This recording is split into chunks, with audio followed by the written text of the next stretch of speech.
Good morning बच्चों। आज 2 दिसंबर और आज हम करेंगे क्लास 10th की कार्यपत्रक नंबर 62। इस कार्यपत्रक में हम जो व्याकरण का एक बहुत ही महत्वपूर्ण अंग है रस, हम उसके बारे में पढ़ेंगे। रस क्या होता है? रस मतलब होता है आनंद या खुशी।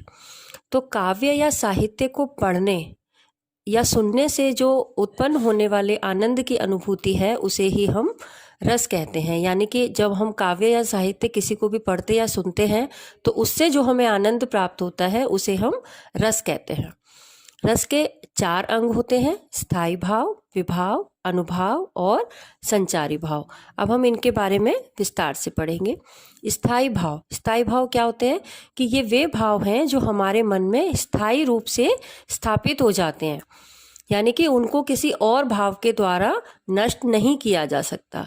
तो प्रत्येक रस का एक स्थायी भाव होता है, और क्योंकि रस 9 है तो इसलिए 9 ही तरह के हमारे स्थायी भाव हो जाते हैं, यानी हर रस का एक स्थायी भाव होता है।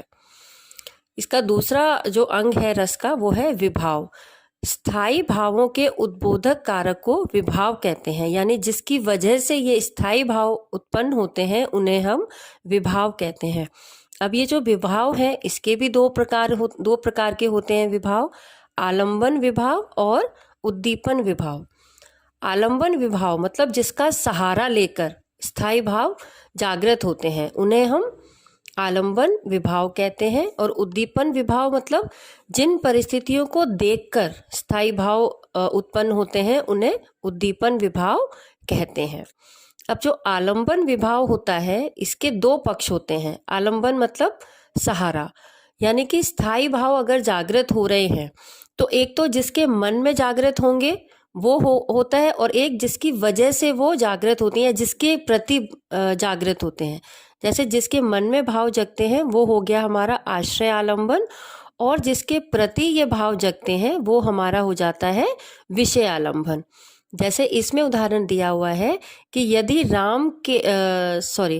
इसमें उदाहरण दिया है कि यदि राम के मन में सीता के प्रति रति का भाव जगता है तो राम क्या होंगे? आश्रय, यानी क्योंकि राम के मन में भाव आ रहा है और किसके प्रति आ रहा है? सीता के प्रति, तो सीता यहाँ पे क्या हो गई?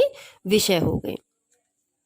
अब उद्दीपन विभाव होता है कि जिन वस्तुओं को देखकर स्थायी भाव उत्पन्न होता है उन्हें उद्दीपन विभाव कहते हैं। जैसे चांदनी, कोकिल कूजन, एकांत स्थल, नायक नायिका की शारीरिक चेष्टाएं, यानी जिसको देख के हमारे मन में स्थायी भाव जागृत होता है।